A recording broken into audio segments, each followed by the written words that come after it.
There is a man I want you to think about right now. Not a prophet, not a saint, just a man.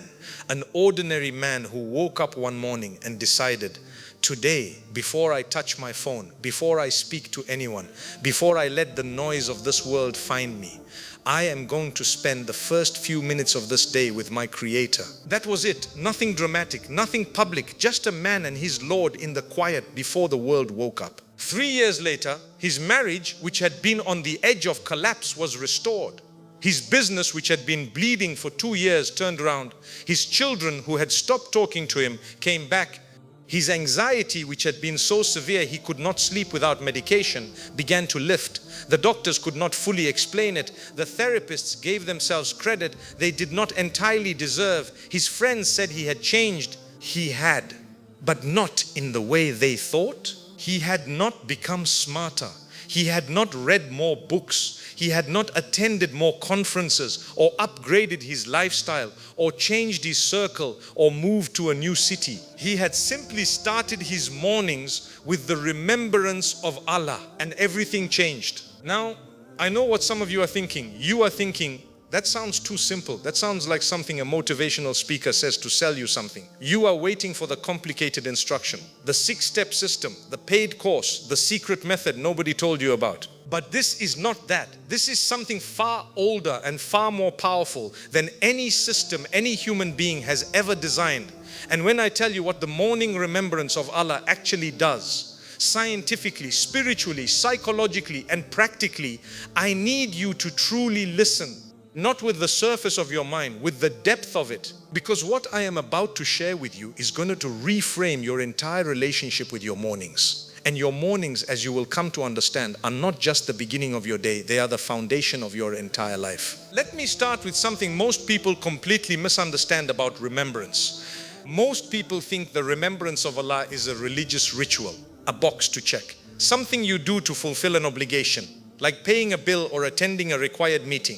You show up, you recite the words, you leave. If that is how you understand it, then I want you to know, with all the love and care I can offer, that you have been robbed of the greatest treasure that was placed in front of you. Remembrance of Allah is not a ritual, it is a reconnection. Think about what happens to your phone when it is disconnected from its source. The battery drains, the apps stop working properly, the screen dims, the notifications pile up, but nothing processes correctly.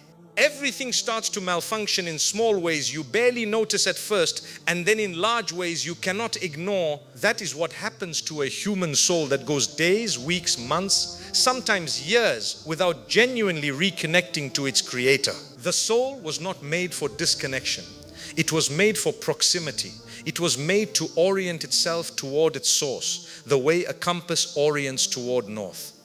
And when it cannot do that, when the mornings begin with screens instead of supplication, with news feeds instead of nearness to Allah, something goes wrong beneath the surface. You cannot always name it. It feels like restlessness, like a hunger that food does not satisfy, like a loneliness that other people cannot fix, like a success that arrives and somehow does not feel like enough. That is not an accident. That is your soul telling you something. And the morning is when it speaks loudest. Here is what happens in your mind and your spirit in those first moments after you wake. When you open your eyes, your brain is in a particular state. The subconscious is still close to the surface. The defensive walls that you build during the day, the rationalizations, the distractions, the noise, they have not yet been fully erected.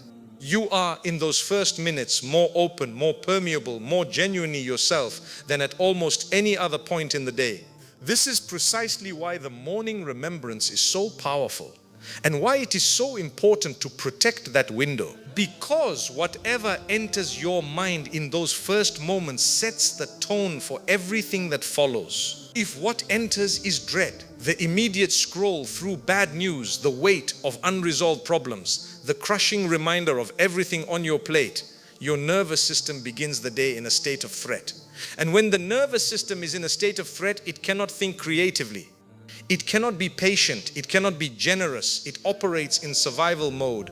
And survival mode has no room for wisdom, for perspective, or for gratitude. But if what enters is the remembrance of Allah, genuine, present, heartfelt acknowledgement of the one who gave you another morning, another breath, another chance, something entirely different happens. Your nervous system settles, your soul orients, and you walk into the day not as a person being chased by their problems, but as a person anchored in something that no problem can reach. This is not poetry. This is physiology. This is psychology. And this is a teaching given to us 1400 years ago, that the one who remembers their Lord in the morning and the one who does not is like the difference between the living and the dead. Not sleeping and awake, living and dead. That is a staggering statement. I want you to sit with it. I want to tell you about a woman I know. She came to me some years ago with an expression I have seen many times. It is the expression of someone completely exhausted who cannot explain why. Materially, her life was fine. A decent husband, healthy children, a home, an income, nothing catastrophic. But she told me she felt empty. She would wake up every morning with this heaviness, this gray feeling like the world was made of lead and she had to push through it every single day just to function. She cried a lot, not from sadness exactly, just from a kind of weariness that had no clear name. And I asked her one question: what is the first thing you do when you wake up? She paused. Then she said, I check my phone. I asked her what she checked. She said the news, her messages, her social media, sometimes the news again. And I said to her, you are feeding your soul poison before it has even had a chance to breathe. You wake from sleep, from a state of near helplessness in which you had no control over anything. And the very first thing you do is reach for the most anxiety-inducing content that human civilization currently produces, and you pour it directly into the most open, most vulnerable part of your mind. And then you wonder why the day feels unbearable. She looked at me for a long moment. Then she asked, so what should I do instead? I told her, before you touch your phone, before you speak, before you even sit up properly, turn your heart toward Allah. Acknowledge that you woke up, that you have been returned to this world for another day, that this is not an accident, that someone somewhere did not wake up this morning who was alive when you went to sleep last night, and you have been given what they were not. Start there. She tried it. Just that, nothing complicated. Within 3 months, she came back and told me she felt like a different person. Not because her circumstances had changed, not because her problems had disappeared, but because the lens through which she met the day had shifted entirely. She had found her anchor before the storm began. And the storm, when it came, could not take her the same way. Now I want to talk about something many people overlook when they think about the morning remembrance. They focus entirely on the act itself, the sitting, the words, the duration, and all of that matters. But what matters just as much, perhaps even more, is the understanding you bring to it. Because there is a version of morning remembrance that is mechanical and hollow.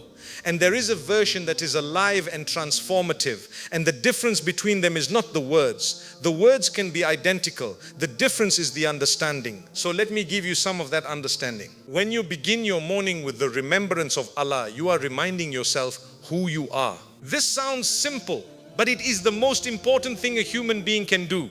Because in the absence of this reminder, the world will tell you who you are instead.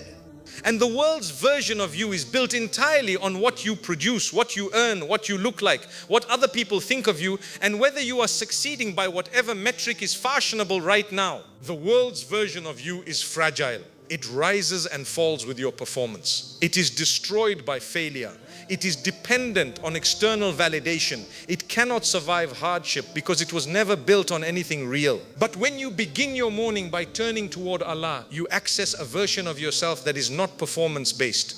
You are a servant of the Most High, a creation of the one who fashioned you in the womb before you had done anything to earn anything.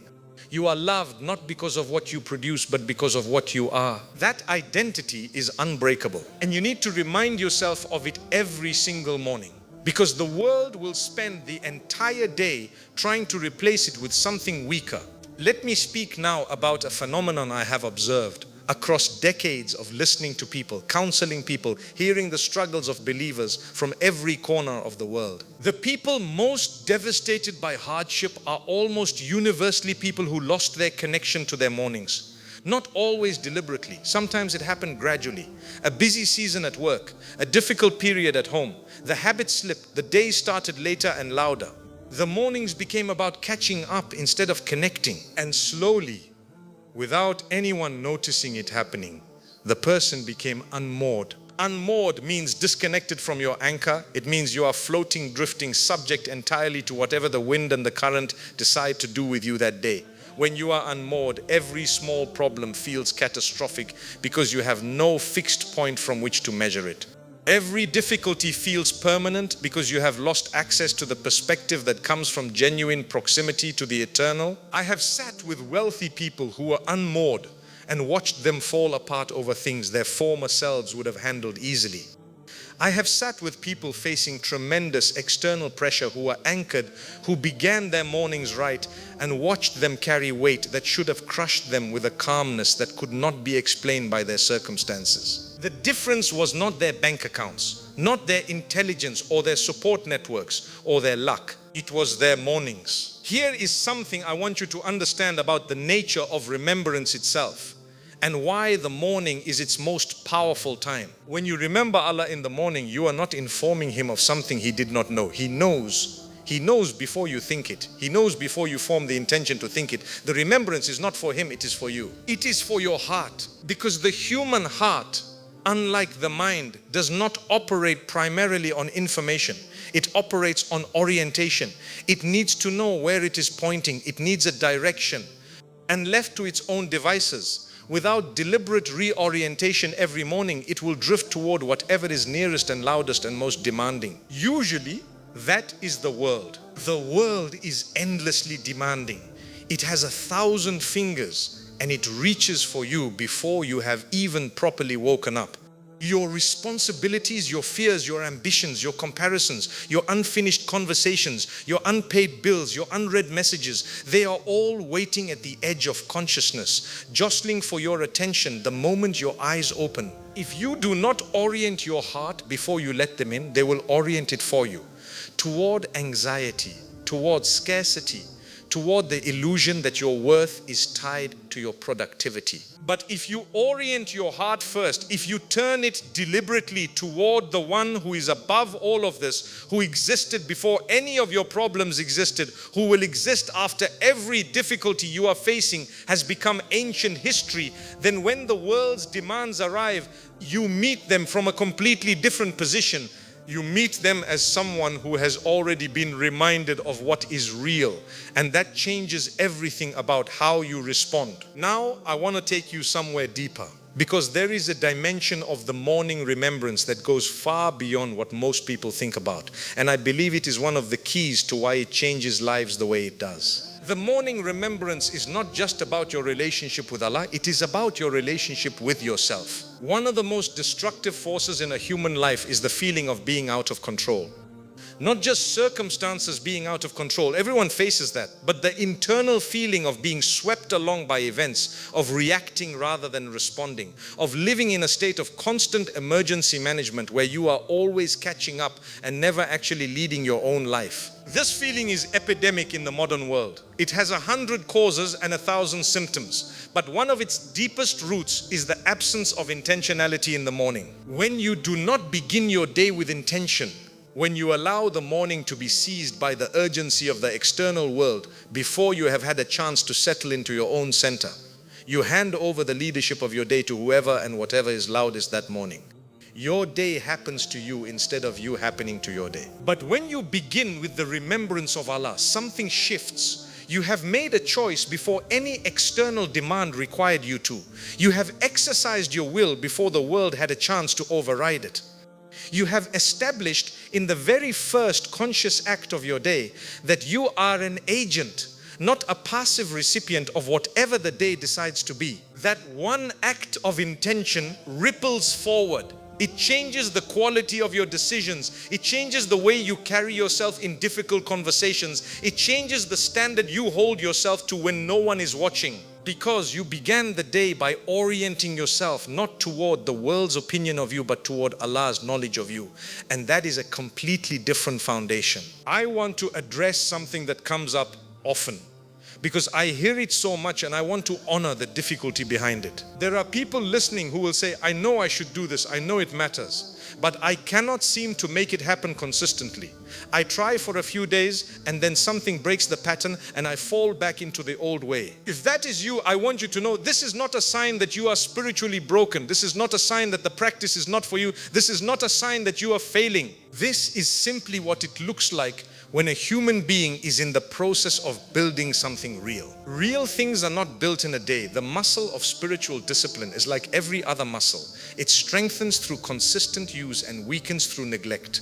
And when you have neglected it, rebuilding it feels harder than it should. But here is what you need to understand about starting again. Every morning is a new door.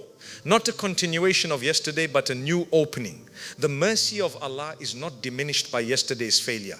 The invitation to return is not retracted because you missed a day or a week or a year. The door is always there. And the most important thing is not the number of times you have missed it. The most important thing is whether you walk through it today. Start today, not with guilt about yesterday, not with a promise about tomorrow. Today, this morning, whatever version of this morning you have left, even if it is already the middle of the day, what remains is still yours. Use it. Let me tell you about a man who taught me something unforgettable. He was elderly. He had lived through things that would have dismantled most people. He had lost children. He had lost wealth. He had suffered injustice at the hands of people who should have protected him.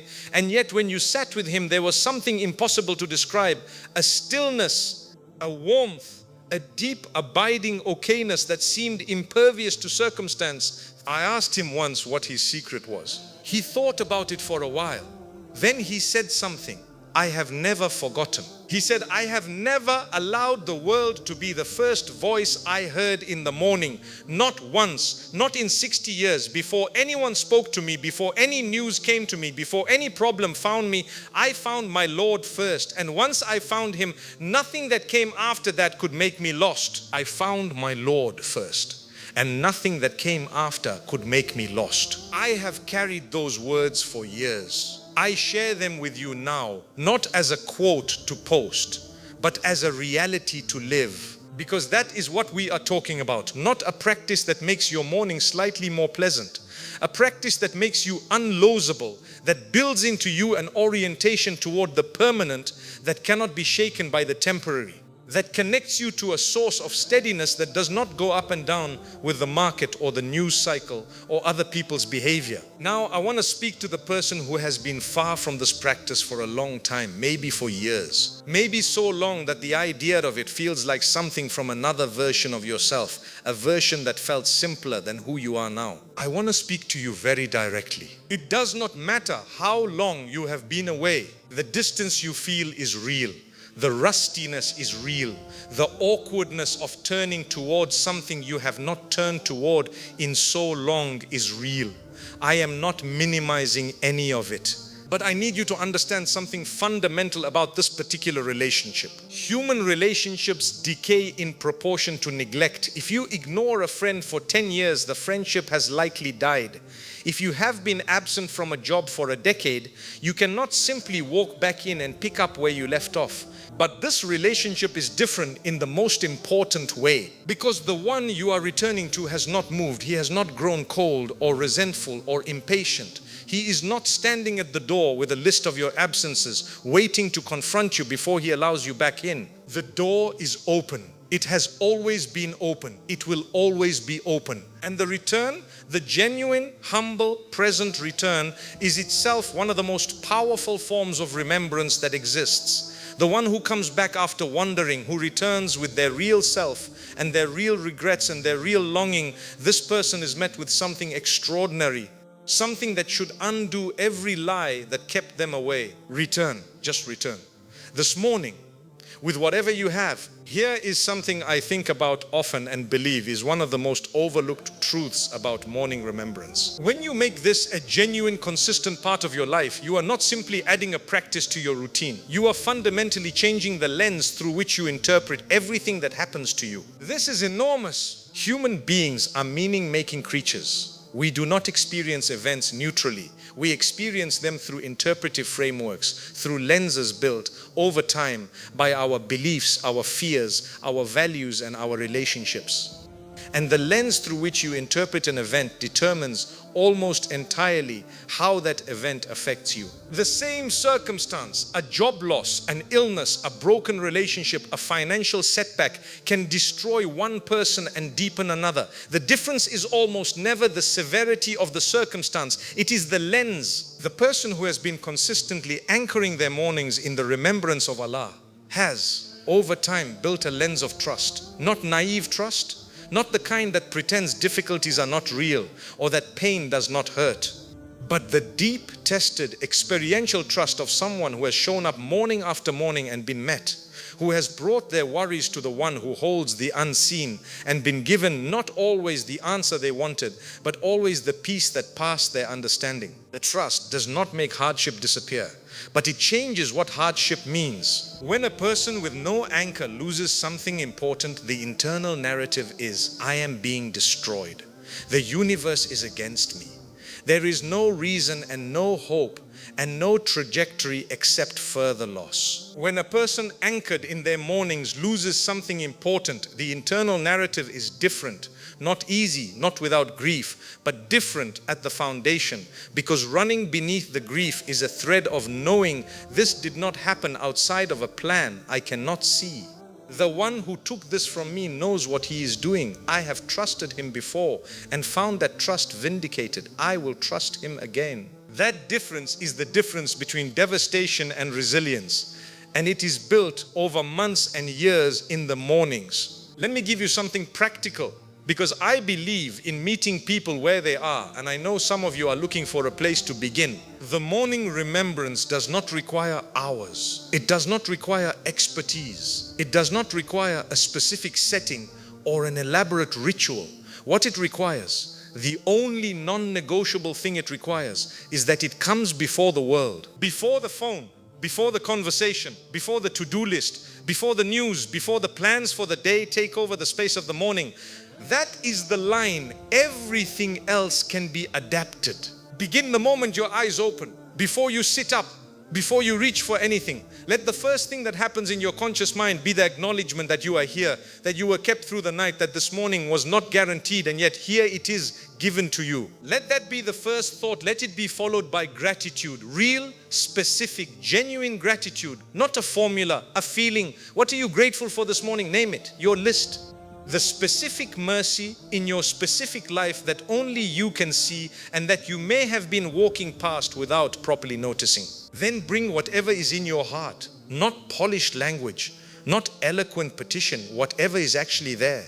The fear you woke up with, the longing you carry, the person you cannot stop worrying about, the situation that feels impossible. Bring all of it. Bring it like someone who knows they are being heard, because they are. That is the foundation. From there, you can add, you can lengthen, you can deepen, but even just that, consistently, sincerely, before the world claims the morning changes things. It changes things in ways you will not always be able to trace directly. The clarity that appears in a decision you could not make before. The patience that arrives in a moment it should not have. The unexpected calm in a storm that should have taken you apart. The sense recurring and deepening that you are being navigated rather than simply surviving. These are not coincidences, these are the fruits. I want to close with something that I think is one of the most important and most overlooked truths about what consistent morning remembrance actually produces. We live in a world obsessed with productivity, with optimization, with making every moment count in measurable, demonstrable, external ways. And this obsession has infected the spiritual life in ways that are subtle and deeply damaging. People ask, what does the morning remembrance produce? What are the results? What can I point to that proves it is working? I want to answer that question, but I want to answer it correctly. The morning remembrance does not produce results the way a business strategy produces results. It does not operate on a quarterly timeline. It does not generate a report you can show someone. It does not optimize any metric the modern world cares about measuring. What it produces is a person, a different kind of person. Slowly, through accumulated mornings, through the layering of daily orientation towards something that does not change, on a soul that constantly changes, through the building of an inner life that most people today have never encountered and would not recognize if they saw it. It produces the kind of person who does not need external circumstances to be good before they can feel okay. The kind of person who can lose and still be generous because their generosity was never sourced in their having. The kind of person who can be wronged and still be just because their justice was never sourced in receiving justice. The kind of person who can face the unknown with something that looks from the outside like courage, but is actually much simpler. It is just that they know who they are talking to in the morning. That is the product. That is the return. Not a better bank account, though the clarity and peace it builds may very well improve your decisions and therefore your life in measurable ways. Not fewer problems, though the perspective it gives you will almost certainly change how you carry your problems. Not an easier life, though you will find hardship easier to carry. A better person, a more real person, a person whose roots go deep enough that the storms which level others leave them standing. And here is the final thing I want to say. The thing I want you to carry with you long after this ends. The morning you were given today was not a coincidence. You are hearing this for a reason. Something in you recognized, something in what you heard. And that recognition is itself a form of the call. Your soul is hungry. It has probably been hungry for a while. And it has been trying to tell you in the language of restlessness and longing and that strange emptiness that no achievement fills. It has been trying to tell you that what it is hungry for cannot be found in any of the places the world keeps pointing you toward. It can only be found in the morning, in the quiet, in the turning. Allah is already there, waiting. He has been waiting every morning. Patient with a patience that puts every human patience to shame. Consistent with a consistency no human being can match. All you have to do is show up tomorrow morning, before the phone, before the world, before the noise finds you. Show up. And I promise you, on the authority of every soul that has made that choice and been transformed by it, and on the authority of every morning given and then met with genuine remembrance, everything will begin to change. Not overnight, not all at once, but with the certainty of a sunrise, slowly, undeniably, and in ways that will eventually fill your entire sky. Show up for your mornings and watch what Allah does with the rest.